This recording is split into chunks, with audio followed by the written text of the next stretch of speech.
In the sun-baked sprawl of southern San Andreas, where the Pacific wind carries the scent of salt and gasoline, there exists a city that functions as both paradise and purgatory. Los Santos, a place where dreams are manufactured and consumed with equal fervour, where the line between success and failure is drawn in sand and erased by every incoming tide. It is a city of reinvention, where people come to become someone else, and where the someone else they become is often worse than who they were before. This is the story of three men who came to understand Los Santos in ways that most of its residents never will.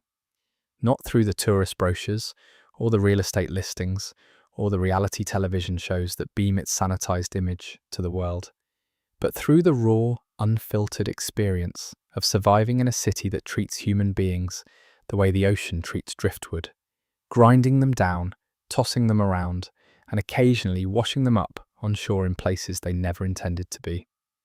The first was Michael Townley, though he would later change his name to Michael DeSanta in the way that people change their names when they are trying to become someone new. Michael was a thief, a professional, a man who had elevated robbery to something approaching art. He planned his jobs with the meticulous care of a chess player, anticipating every variable, accounting for every contingency, building escape routes within escape routes until the act of stealing became a kind of architecture, complex, beautiful, and ultimately as fragile as any human construction. Michael's great talent was not physical. He was not the strongest or the fastest or the most ruthless. His talent was vision, the ability to see a building not as a structure, but as a system. To understand that every bank, every vault, every armoured car was a puzzle waiting to be solved, and that the solution was always there if you looked at it from the right angle. He could read security layouts the way a musician reads sheet music, hearing the rhythms of guard rotations, the harmonies of alarm systems, the silent pauses between patrols that created openings for those skilled enough to exploit them. But Michael's greatest strength was also his greatest weakness. His ability to see systems, to understand how things worked, extended beyond banks and vaults. He could see the system of his own life with the same cold clarity, and what he saw there troubled him deeply. He was a thief. His wife despised him. His children were strangers who happened to share his house. His therapist was the only person who listened to him, and even that relationship was transactional. Michael had achieved the American dream, the big house, the pool, the cars, and discovered that it was exactly as empty as the people who warned against it had always said. The second man was Trevor Philips, and where Michael was calculation, Trevor was chaos. Trevor was the kind of person that civilization exists to contain, a force of pure, undiluted id, a walking hurricane of rage and desire and dark humour who left destruction in his wake, not because he intended to, but because destruction was his natural state. He was the fire that Michael's careful plans sometimes needed, the wild variable that no security system could account for, the element of pure unpredictability that turned carefully planned robberies into something more dangerous and more profitable than they would have been otherwise. Trevor and Michael had been partners once, brothers in the craft of professional theft, bound together by a shared talent and a mutual recognition that the other possessed something they lacked. Michael had the vision, Trevor had the fearlessness.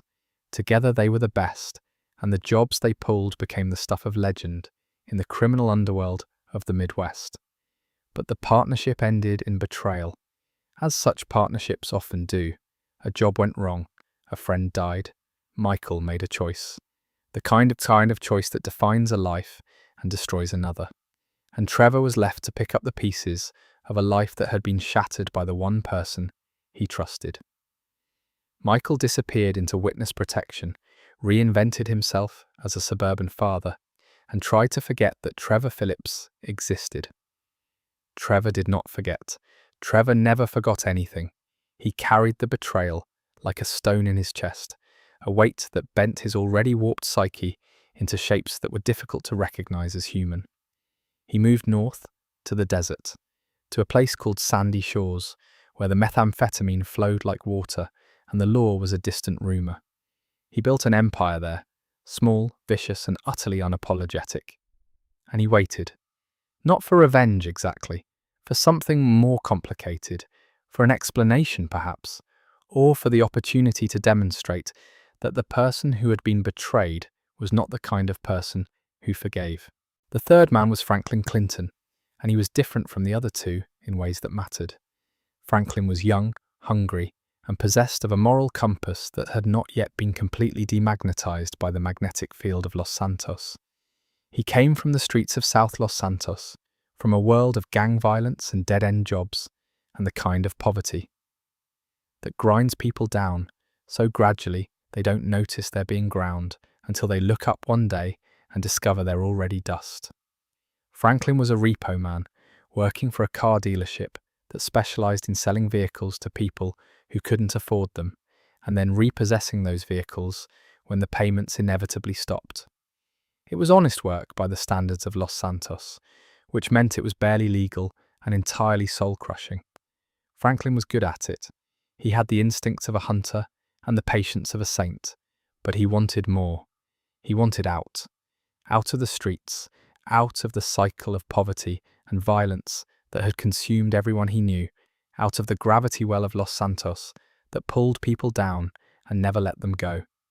It was Franklin's ambition that brought the three men together, though the circumstances of their meeting were as improbable as everything else in Los Santos.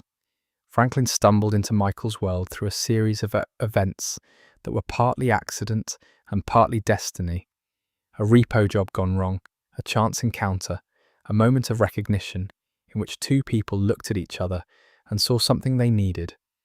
Michael saw in Franklin the hunger he had once possessed, the drive that had made him the best thief in the Midwest before success and disillusionment had turned that hunger into something bitter and self-destructive.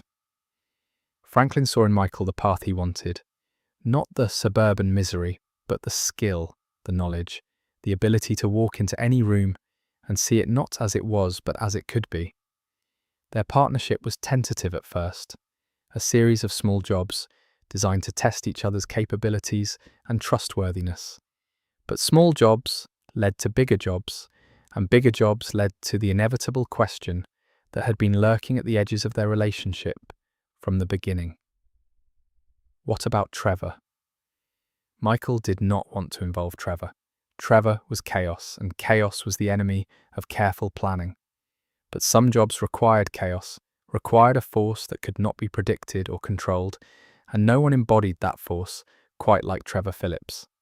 When Michael finally reached out to his former partner, through a series of intermediaries and encrypted messages that spoke volumes about how much he feared the reunion, Trevor's response was immediate and characteristic. He drove to Los Santos, arrived at Michael's house uninvited, and proceeded to upend every carefully constructed fiction that Michael had built around his new life. The reunion was not happy. Trevor's arrival in Los Santos was less a homecoming than an invasion, and the city, accustomed to violence, corruption, and moral bankruptcy on a scale that would shock most civilizations, was not prepared for what Trevor brought with him. He was a destabilizing force, a human earthquake that cracked the foundations of every relationship and every arrangement he touched. Michael's marriage, already strained, buckled under the pressure.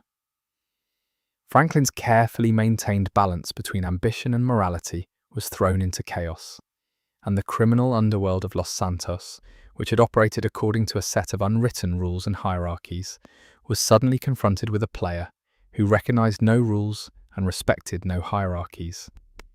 But chaos, for all its dangers, creates opportunities.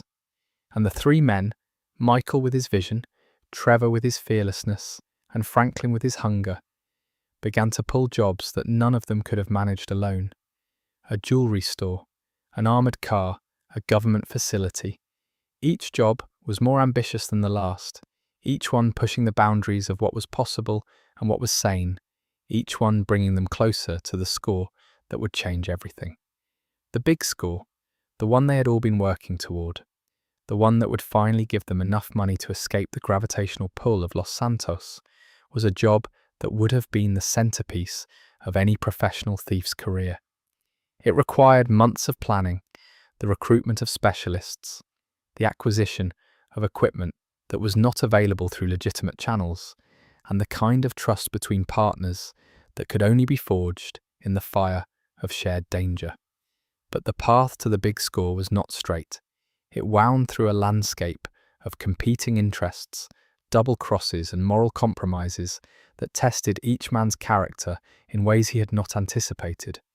There were government agents who wanted to use the three men as instruments of their own ambitions. There were crime bosses who saw them as threats to be eliminated. There were old debts and old grudges that surfaced at the worst possible moments, threatening to destroy everything they had built. Michael grappled with the question that had haunted him since his first betrayal. Could he be trusted? Not by others. That question was easily answered, because Michael had proven time and again that his loyalty was contingent on his own self-interest, but by himself. Could he trust himself to follow through on his commitments, to honour his partnerships, to be the kind of man he claimed to be? The answer, when it came, was not reassuring. Michael was a survivor, and survivors do what they must. If that meant betrayal, then betrayal was what Michael would deliver. Trevor grappled with a different question. Was his rage justified, or had it consumed him? The betrayal that had driven him to the desert was real, but the years of isolation and substance abuse had amplified it beyond all proportion. Trevor's anger was no longer about what Michael had done. It was about what Trevor had become, a man whose capacity for violence had outstripped his capacity for anything else, a man who could inspire fear but not loyalty, who could create chaos but not order, who could destroy anything but build nothing. Franklin grappled with the simplest and most difficult question of all. Which path should he follow? Michael offered sophistication and betrayal. Trevor offered loyalty and madness. The streets offered familiarity and death. And somewhere in the distance, beyond the smog and the noise and the endless striving of Los Santos, there was another option. The possibility of walking away, of choosing none of the paths, of finding something better. The big score, when it finally came, was everything they had hoped for and nothing they had expected. The money was real. The danger was real. The choices they made in the heat of the moment, choices about loyalty, about sacrifice, about who lived and who died, were the most real things any of them had ever experienced. But the aftermath was the real test. Money, it turned out, did not solve the problems that money was supposed to solve. Michael's family was still broken, Trevor was still dangerous, Franklin was still hungry, and the world, the vast, indifferent, grinding world of Los Santos, continued to turn, continued to consume people and spit them out, continued to offer the same false promises and the same bitter truths. The three men went their separate ways, each carrying the weight of what they had done and what they had failed to do. Michael returned to his therapist, his pool, his empty house. Trevor retreated to the desert, to his empire of methamphetamine and madness. Franklin stood on the balcony of his new home, looking out over the city that had made him and wondering if it had also broken him. There is a particular kind of loneliness that comes from getting everything you wanted. It is not the loneliness of deprivation. That is sharp, immediate, and easily named. It is the loneliness of completion, the hollow echo that follows the achievement of a goal, the realization that the thing you were reaching for was never the thing you actually needed. Los Santos understands this loneliness. It is built on it. Every skyscraper, every mansion, every luxury car is a monument to the gap between desire and fulfillment, between the promise of happiness and the reality of its pursuit. The city does not care about the people who live in it. It cares about the dream, the endless, shimmering, impossibly beautiful dream of success, and it will sacrifice anyone and anything to keep that dream alive. The three men of Los Santos, the thief, the madman, and the survivor, understood this better than most. They had looked behind the curtain of the dream and seen what was there, Not emptiness exactly, but something worse. They had seen the machinery, the gears and levers and pulleys that kept the dream running, and they had understood that the machinery was powered by human sacrifice. They had also understood something else, something that the city did not want them to know. That the dream was not the only option. That there were other ways to live, other things to value, other measures of success that did not involve the accumulation of money and power and the destruction of everything that made life worth living. Whether they acted on this understanding is another question. Understanding a truth and living by it are very different things, and Los Santos is not a city that rewards truth-telling. It is a city that rewards performance, that celebrates the appearance of success even when the reality is failure, that offers infinite distractions from the questions that matter most. But the questions remain. They always do. In the quiet moments, in the spaces between the noise and the striving, the questions surface like bubbles in dark water. What do you want? What are you willing to do to get it? And what will you become in the process? These are the questions that every resident of Los Santos must answer, whether they do so consciously or not. The three men answered them in their own ways, with their own compromises and their own regrets, and the city absorbed their answers the way it absorbs everything, without judgment, without sympathy, and without memory. The sun sets over Los Santos every evening, painting the sky in shades of gold and crimson that seem almost too beautiful to be real. The city glitters in the fading light, its towers and highways and beaches catching the last rays like a jewel on display. It is a city of extraordinary beauty and extraordinary cruelty, of limitless possibility and limited mercy, of dreams that shine like stars and burn like fire. And somewhere in that city, someone is falling asleep tonight, not in the mansions of Rockford Hills or the penthouses of downtown, but in the quiet neighborhoods, the ordinary streets, the places where people live without drama or ambition or the desperate need to be someone. They are falling asleep to the distant hum of traffic, the occasional siren, the soft murmur of a city that never quite sleeps, but sometimes rests. Good night.